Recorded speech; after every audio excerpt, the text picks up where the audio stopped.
Salut à tous, un tout nouveau Pokémon a fait son apparition, et son nom français est Magearna. Il a été dévoilé dans le Korokoro du mois de mars, et il fait déjà parler de lui. Il y a déjà pas mal de théories sur lui qui traînent sur internet, et vous les connaissez probablement déjà. Je vous propose donc aujourd'hui de découvrir ma propre théorie pour essayer d'en apprendre plus sur ce Pokémon fabuleux qu'est Magearna. C'est parti!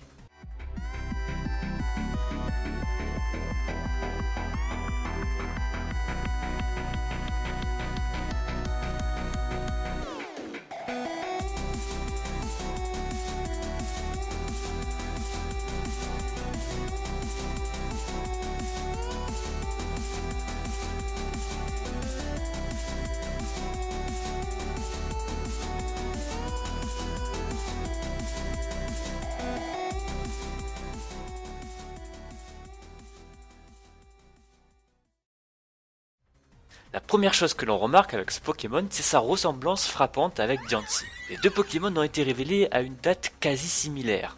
On peut aussi s'apercevoir que ces Pokémon se ressemblent beaucoup et ont de nombreux points communs. Mais alors qu'est-ce que ça signifie? Magearna est le nouveau stade d'évolution de Diancie? C'est peu probable. Essayons d'en découvrir plus sur ce Pokémon, c'est parti!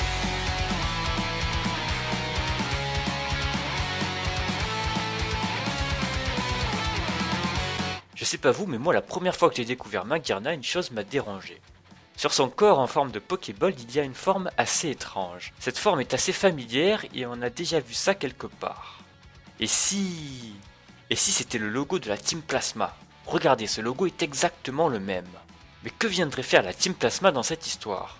Bon, déjà on sait selon le Korokoro que Magearna a été créé par l'homme il y a 500 ans. Si la Team Plasma est impliquée de près ou de loin dans la création de ce Pokémon, la question qui se pose actuellement est la suivante. Quand a été créée la Team Plasma? Ben oui, si la Team Plasma a été créée il y a seulement quelques années, la théorie part en morceaux et elle est erronée. Par contre, si cette organisation a plus de 500 ans, ça devient très intéressant. Pour savoir si elle a plus de 500 ans, je vais me baser sur trois choses. Leur blason, leur costume et enfin leur hiérarchie. Le blason de la Team Plasma rappelle fortement le chrisme, avec les lettres P et X. Le chrisme, c'est en fait un symbole chrétien très répandu en Europe orientale. Il s'agit des deux premières lettres du mot Xyzlok. Non, en fait, je sais pas le prononcer, désolé. Mais ça veut dire en français Christ. Un truc super intéressant à noter, c'est qu'on les retrouve souvent accompagnés des lettres alpha et oméga. Et quels sont les derniers jeux Pokémon qui sont sortis? À mon avis, Nintendo n'a rien laissé au hasard. J'y reviendrai un peu plus tard. Une pièce du 4e siècle a d'ailleurs été retrouvée en Angleterre et elle porte le symbole du chrisme. On peut donc situer la période du chrisme vers le 4e siècle, voire même avant. Le blason que porte la Team Plasma n'est pas tout récent pour le coup.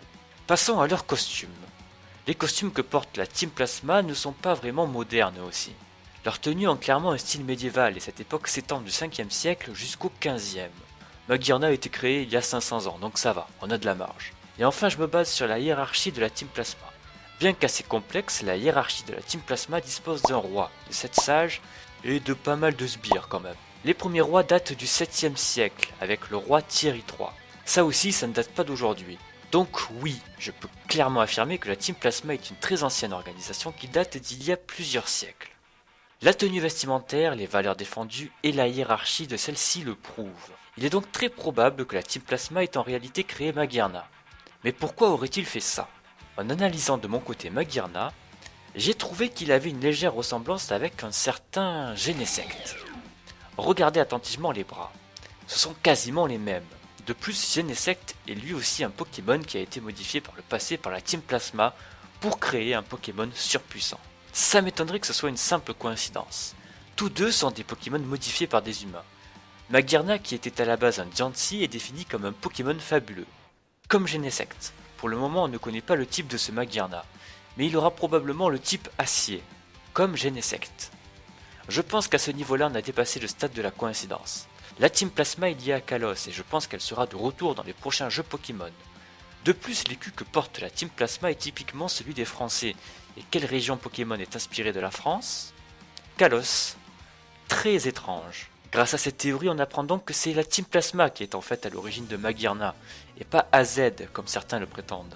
On a aussi pu voir que l'écu de la Team Plasma est inspiré du chrisme, et le chrisme est souvent représenté par le symbole de l'alpha et de l'oméga. J'en déduis donc que les jeux Ruby Omega et Saphir Alpha ne sont pas de simples remakes, mais de nouveaux jeux qui sont nécessaires pour les prochaines versions à venir.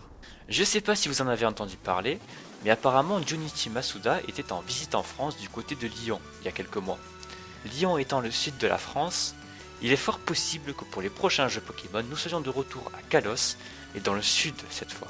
Un immense merci à vous de m'avoir suivi tout au long de cette vidéo. Merci pour vos messages d'encouragement, je vous adore. N'oubliez pas de vous abonner si vous voulez plus de Pokéthéorie et n'hésitez pas à me suivre sur mes réseaux sociaux pour être les premiers à en savoir plus sur mes prochaines vidéos. C'est tout pour cet épisode, on se retrouve bientôt pour de nouvelles vidéos. Salut!